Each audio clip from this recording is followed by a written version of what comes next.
What is up, guys? Welcome on back to TK's Garage. And there's a lot of stuff going on in Congress, especially today. And I wanted to give you guys an update. And I want to talk about what what the people in Congress are saying. Now, we already know there's so many bills already pending. CRA coming up for a vote here in about 30 minutes. So I'm hoping we have some kind of update. I'll probably do a community post if that passes. That deals with greenhouse emissions, aka tailpipes. So that would definitely be the first big nail in CARB's coffin.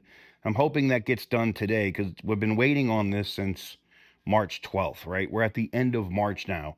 Weeks. This is not, and I know what people, oh, the wheels of government are slow, TK. No, they're not.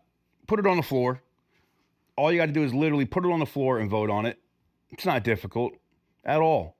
That's a BS excuse, and I'm tired of hearing it. But what are they saying? Leaders applaud EPA's historic deregulatory actions to power the great American comeback. That's what they're calling it now.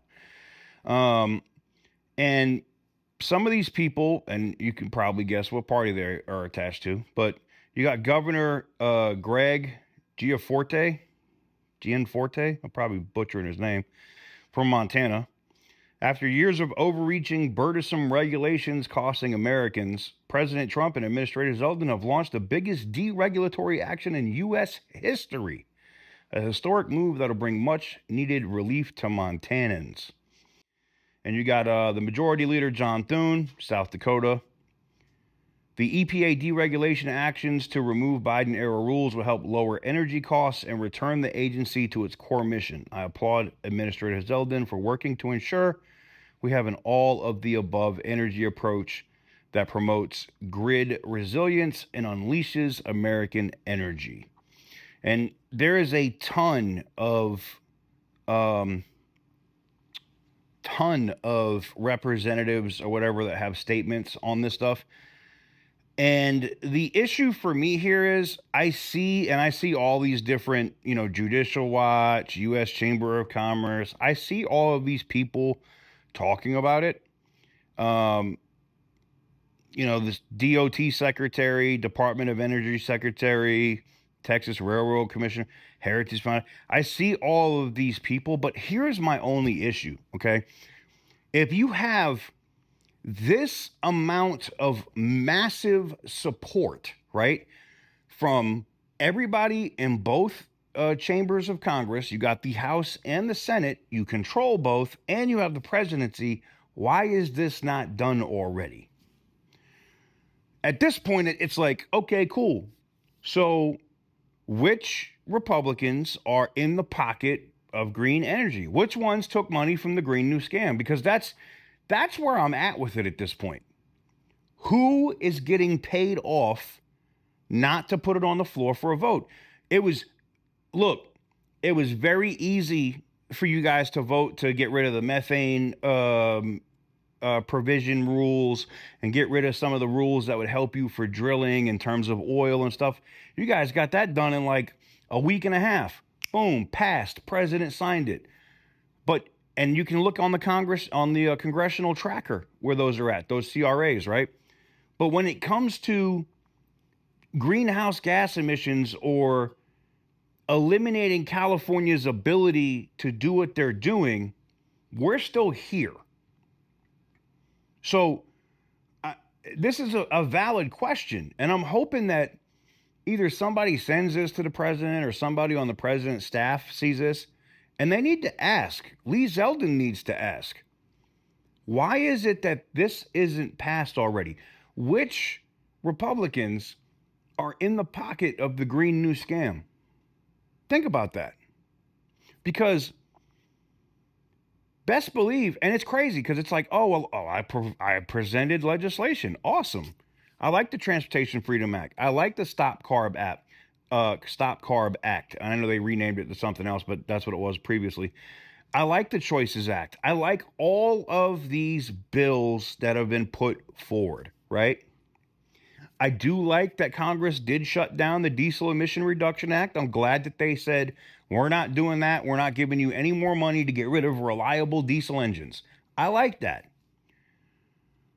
But which one of you SOBs are in the pocket of the Green New Scam? Because why else wouldn't it be on the floor already?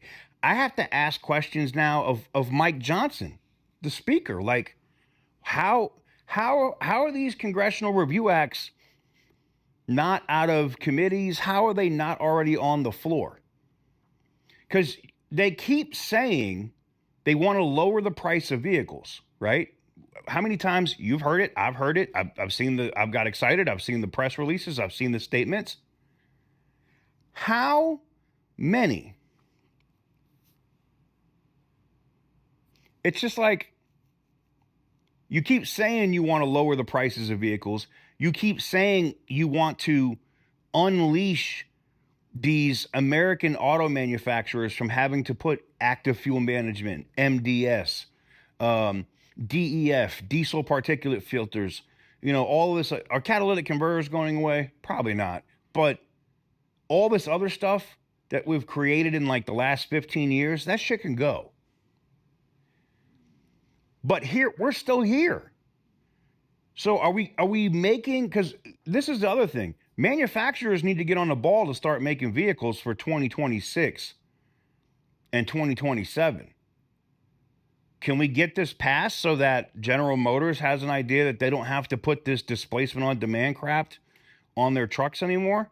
Could we do this so that the Hemis don't have, lifter issues and we can get rid of MDS? Because I think that somebody's either getting paid, they're getting some money, and they don't want this to pass. Like they're saying it to look like they're on the right side here, but they're not pushing it. So what I would ask, or what I would think you should do, if you're watching this video and you're agreeing with me right now and you're like, this is BS, I'm tired of it, I would call my congressman or my senator office. You're not going to actually talk to them. You'll talk to an aide, but especially if they have an R next to their name, because they're the one that's pushing this, right? And ask, why are all these congressional review acts on everything else being done, but we haven't got anything done to stop the California Air Resource Board? We haven't got anything done to make vehicles effectively cheaper.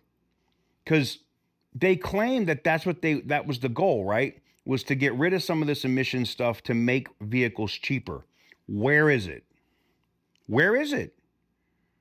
I think it's a fair question to ask. Where is it? And if it's not there, then who's paying these people off? I want to know which ones it is. I want to know who it is that's trying to keep this from coming to the floor so that their ass can get primaried. And I know people are going to say, that's divisive. You don't want to do that. Yeah, I do. I 100% do. I want them out. I don't like people that are just paid off, don't have the people's interest at all. Either party, don't care. It's just, I can't believe that we're having this conversation right now. That we're here now and it's March 31st. It's the last day of the month. This stuff was getting introduced back in February. Now, there's been bills and CRAs, congressional review acts, that have been posted at the beginning of March, but we're at the end of March. And then we're going to get into the Easter break, right? I know they're going to push tax cuts and do whatever, but I'm just like, are we going to get some of this other stuff done? Because we don't need a super majority. We need a simple majority in the House, a simple majority in the Senate, both which you have. And this stuff is over. I'm wondering who is actually in charge. I'm wondering at this point who is actually calling the shots, because Zeldin did his job, the EPA administrator. He sent it to Congress. He wants Congress to vote that rule is not valid so that the EPA can say, cool, we're not doing this anymore. We don't have any authority to enforce tailpipe emissions or greenhouse gases, or get rid of the endangerment finding. Where are we at with this? Let me know what you guys think in the comment section down below, because like I'm tired of hearing, and don't think I don't call. I do. I call, and even not even in my district or my area. I've called senators and congressmen to find out where stuff's at. And I got to be honest with you. I'm tired of hearing the lip service of, oh, we're doing this, we're getting this done. We got this other stuff. We got to get this tax cut done. And this is not like regular legislation. This isn't like you pushing through the Transportation Freedom Act or the Stop CARB Act. These are congressional review acts. These are the same way you were able to do that for drilling, methane, and tires like this. You were able to get it done in like a day, 2 days. We could do the same thing for greenhouse gases. Somebody's playing a game somewhere. Let me know what you guys think in the comment section down below. Give the video a big thumbs up if you like what I do. Hit the subscribe button if you haven't already. And as always, stay petty, my friends.